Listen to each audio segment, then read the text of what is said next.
Isa sa mga napakahalagang bagay na naisulat sa Biblia ay ang arko ni Noah na ipinagawa sa kanya ng Diyos upang makaligtas sa unang hukom ng Panginoon laban sa mga makasalanang tao. Ang ilan namang mga henyo sa mga panahong lumipas ay patuloy na kumalap ng mga ebidensya para masabing totoo nga talaga ang mga nakasulat o mga kasaysayang naitala sa banal na aklat. At di nga lumaon ay nadiskubre nila ang isang bagay na hugis barko sa isang bundok sa malayong silangang bahagi ng Turkey na malapit sa hangganan ng Armenia. Pero siya nga pala mga master, bago natin ito ipagpatuloy, kung ngayon pa lang kayo napadpad sa channel ko at gusto nyo ng mga ganitong usapin kung saan makakapulot kayo ng kaalaman tungkol sa mitolohiya, relihiyon, aghamat kasaysayan, ay huwag nyo namang kalimutang pindutin ang subscribe button. I-hit nyo na din ang bell icon para hindi kayo mahuli sa mga susunod pang video na aking i-upload.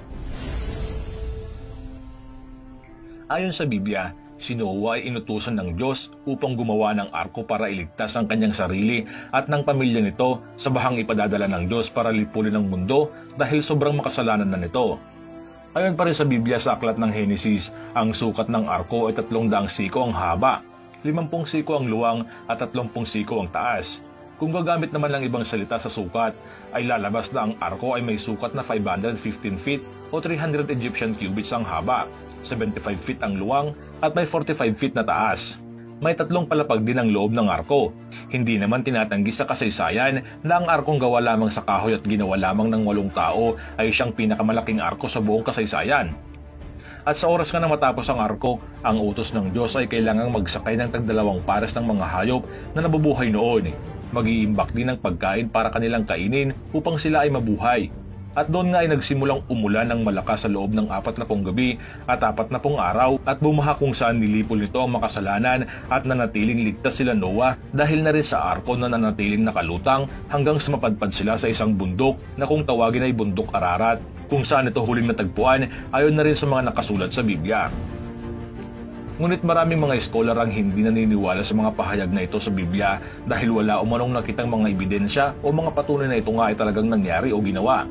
Pero noong 1959, napansin ng isang Turkish na kapitan sa army na si Lian Durupinar ang mga kakaibang hugis noong kanyang sinusuri ang mga aerial photographs na kuha sa kanyang bansa. Yun ay sa may bandang Mount Ararat. Alam ng kapitan ang kaugnayang pangbiblikal ng bundok na ito at ng maaaring pagkadiskubre niya sa arko ni Noah. Pero para makasigurado, pinasuri niya ito sa isang famous aerial photography expert na si Dr. Brandon Bolger ng Ohio University. Kinumpirma naman ng eksperto na ang imahe o hugis sa litrato ay isang barko. Sa sumunod na taong 1960, sinamahan ng ilang mga eksperto mula sa Estados Unidos si Captain Durupinar sa lugar kung saan nakita nila sa larawan ang hugis ng isang barko. Nagsagawa sila ng ilang mga pagsusuri, paghuhukay at iba pa upang kumpirmahin ang claim ng kapitan, ngunit wala silang natagpuan at inanunsyo na ang nakita nila sa imahe ay isa lamang natural formation. Malaking pagkadismaya ito noon kay Captain Durupinar. Ngunit makalipas ang ilan pang mga taon, noong 1977, binisita naman ng archaeologist na si Ron Wyatt ang lugar at nagsagawa ng mga pagsusuri gamit ang modernong teknolohiya at kaalamang siyentipikal. Ang resulta ay kanilang ikinagulat, ang ebidensya ng arko ni Noah. Nakita nila na ang mga ebidensya ng barko na akma sa sukat ng Noah's Ark na siya namang ibinigay ng Diyos kay Noah bilang sukat ng nasabing barko gamit ang radars at iba pang detektor o detection technology noon. Ang unang bahagi ng ginawang survey ay ginawa para suriin ang bagay na ito na kanilang natagpuan at ang mga sukat nito. Ang hugis nito ay tila ba ang panlabas na cover ng isang barko o sa madaling salita, hugis barko mula sa dulo hanggang sa unang bahagi nito na nalaman naman dahil tila pointed ito.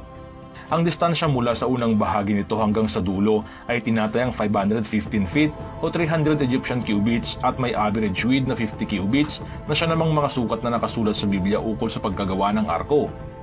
Sa ilan pang pagsusuri, nakita rin sa ginawang survey ang ilang bahagi ng nasabing bagay na dinedepitan ng tila skeleton ng isang barko kung saan ang inilalarawan ay eksaktong imahe ng arkong ginawa ni Noah. Kung ang bagay nga na ito ay ang arko ni Noah, ito kung gayon ay sobrang tanda na, nabulok na ang mga kahoy at ang mga organic matters ay naging minerals na o pinalitan na ng mga minerals mula sa lupa. Ang hugis na lang nito at traces o mga bakas ng orihinal na mga kahoy o ng arko mismo ang natitira kaya walang nakitang ebidensya ang mga nagsagawa ng pagsusuri o ekspedisyon noong 1960 kung saan inasahan nila na makakahukay sila ng mga peraso ng kahoy bilang ebidensya. Sa posisyon ng bagay na ito na sinasabing arko nga ni Noah na nasa gitna ng mud flow, malalaman kung susuriing mabuti na ang bagay na ito ay rumagasa lamang pababa mula sa mas mataas pa na lokasyon. Pinaniniwalaan ng mga geologist na ang orihinal na posisyon nito ay 1,000 feet na mas mataas sa bundok at nabalot ng mga putik na tumigas. Ayon sa kanilang mga paliwanag, noong nagkaroon ng lindol noong 1948, rumagasa ito pababa ng bundok.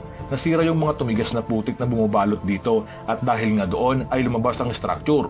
Ito ay kinumpirma ng mga kwento na bumabalot sa lugar na iyon na sinasabi na bigla na lamang nagpakita ang bagay na iyon sa mga mamamayan doon. Ang mga nasabing ebidensya ng sukat at hugis ng arko ay nakita o nalaman dahil sa radars o ground penetrating radars na gumagamit ng microwaves para mabisualize ang mga bagay na nasa ilalim ng lupa. Ito ay ginagamit din para sila ay makahanap ng oil o iba pang mga minerals. Sa ganitong paraan nalaman nila ang hugis, sukat at iba pang mga detalye ng nasabing bagay. Dahil sa radar scanning na ginawa, ni-reveal na ang under the mud, ang symmetry at logical placement ng mga ebidensya, ang sukat at hugis ay magpapakita na ito ay man-made structure. Kaya naniniwala silang ito na nga ang arko ni Noah. Pero marami pa rin mga scientifico ang kinukwestiyon ito. Kinakailangan pa daw ng matindi pang pagsusuri para kumpirmahin na ito nga talaga ay mga labi ng barkong ginawa at sinakyan nila Noah noong panahon niya. Ano sa palagay niyo mga kamaster? Posible nga kayang ito na ang sinasabing Ark of Noah? O kailangan pa talaga ng mas matibay na ebidensya? Komento ka naman sa baba ng video at ipahayag ang iyong nalalaman tungkol sa bagay na ito para naman malaman ko din. Maraming salamat nga pala sa mga taong patuloy na sinusuportahan ang channel na ito. Salamat at shoutout sa iyo Edrelyn Agabon, History Sports TV. Kung kayo ay mahilig sa mga kakaibang kaalaman, ay bisitahin nyo lang ang channel na ito. Shoutout din sa iyo Bruno Maras at sa iyo din Joselito Gora. At sa mga di ko po nabanggit, shoutout po sa inyong lahat at marami pong salamat